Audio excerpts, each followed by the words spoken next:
The problem that we run into, as we encountered last week, the problem that we run into when reading the Bible is we come across many things that are difficult, as we saw with last week's story. The talking donkey, the angel, and so forth. But we see another very difficult one this week. And the problem is this notion of war. I actually wrestled with it all week. I knew it was the second half of the story. One of the ways that I've taught children in the past is this notion of, rather than education, sitting at tables and sitting in chairs and so forth, is teaching them through play and teaching them through interactive and writing songs and so forth. But you get to something like this, and particularly when you have parents present, but you get to this notion of war. You do it. Because truth be told, the Bible is, to a very large degree, a book of war. Read it. Read it. And it's not just the Old Testament, it's right there in the New Testament as well. That's the very context in which it all sits. And so we're left with this question, what do we do with war? And I struggled with it all week. And I thought, what is the second half of this Balaam story? All right, it's sort of the climax of the story. And what do we do with it? And I reached the point about midweek or so when I realized, no, that is the point. That we have to look at this. And not only have to, we'd be crazy not to. Because here's the truth. There are a few truths that this story teaches us, and one of them is simply this. We love to make war. And I'm not talking about Iraq. I'm not talking about wars on terrorism, war on drugs. I'm not talking about what our country does. I'm talking about how this is a metaphor for our own lives. We love to make war. We do. I want you to think about this. I want you to consider that so much of what we do is a fight in life. So much of what we are doing in life is engaging in fights with people, is shedding ill will on people. People we know, people we don't know, and far too often it's people we're closest to. Too often in life we hurt the most the people that we love the most. And it's not just accidental. Quite often, and unfortunately, it's deliberate. There is something about us that desires to do so. How do we do it? There are essentially three different ways that we do it. If we look at this story of the king and Balaam, we can see the three ways. How? So you've got the king who has amassed his army, about to take on the Israelite army. And what does he do first? Does he charge out with his army? No, essentially what he does is he tries to use Balaam to curse the army. He's essentially trying to, he's not engaging yet, it's almost a pre-engagement. He's trying to undermine or usurp the strength of the opposing army. Well, the truth is we all do that, don't we? I have a very dear friend.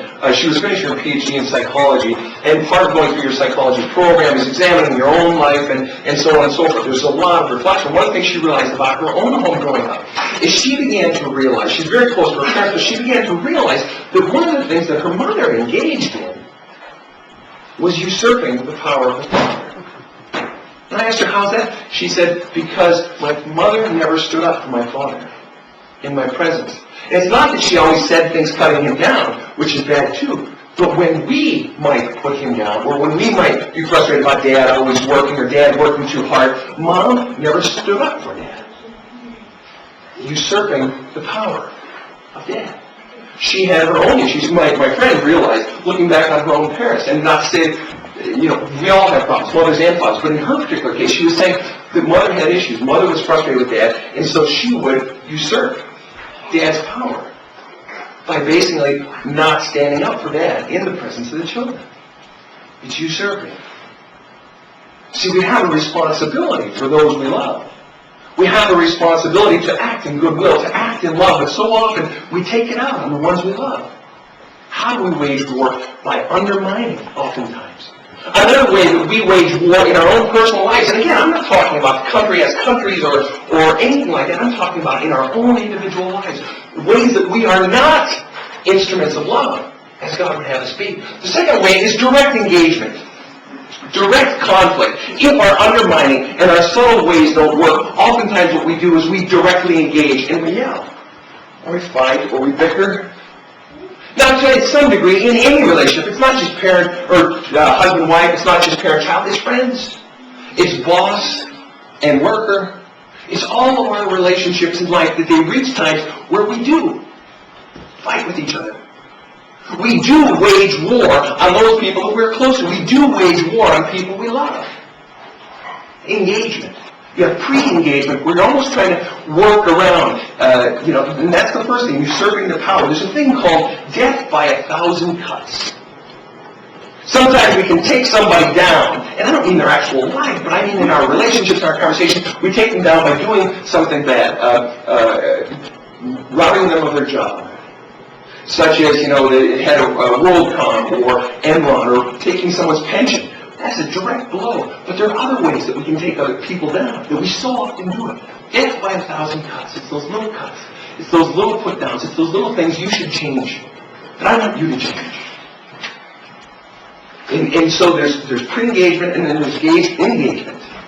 All right? And so often when we're trying to do that, it's because we in our own lives are happy. And this friend of mine said, one of the things I realized about my own mother is that she wasn't happy in her own life.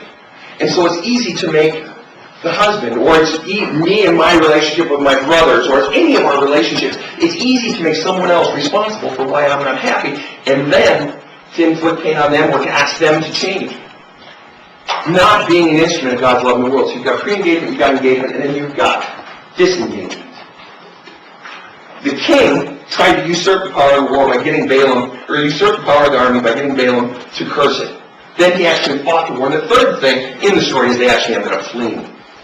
Oftentimes the people we love, the way we inflict pain is by disengaging, by removing ourselves, whether it be financially, whether it be physically, mentally, emotionally, whatever it might be. We disengage as a way, you have hurt me, and I'm going to hurt you by stepping away, and we all do it, or have done it. We all wage war, and the effect of the wars we wage, and not just on people we love, but people we know, people we're close to, people we don't even know. The effect of waging war is that there is always bloodshed. And it's not just on this person. That we are bled of our very life because as we wage war, as we continue to stir that pot of you hurt me, and so I'm going to hurt you, as we continue to stir that pot over a lifetime, we begin to realize we can stir that pot for a lifetime. We all do it. We all do it. And it's so easy to do. It's so easy to let the blood of someone else be known.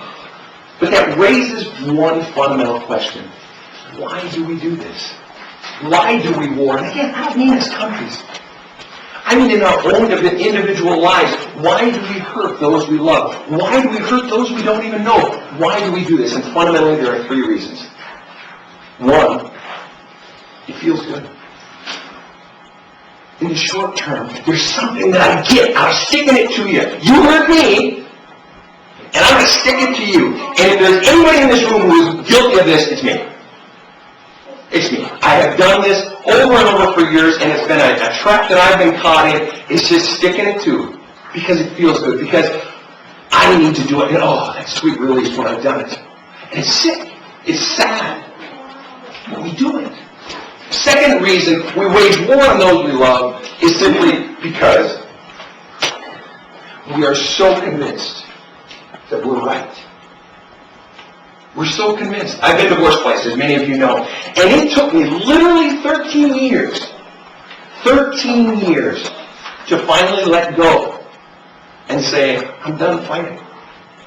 Nobody's winning here. 13 years. Now granted, I'm not very bright. But it took a long time. But I'm so convinced I'm right, and I'm going to hold on, and I'm going to stick it to you, and I'm going to do it because I'm right. It's not about being an instrument of love. It's about I am right, and I'm going to hold on to it until vengeance is exacted upon you. Now, whether or not we take it to that degree, come on in, that's all right. Whether or not we take it to whatever degree, the point is it's there in all of us.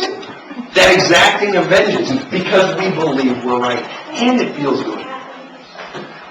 The third reason we wage war on those we love is simply this.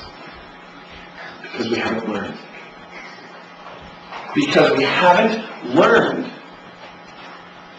what war has to teach. The wars that we wage on those we love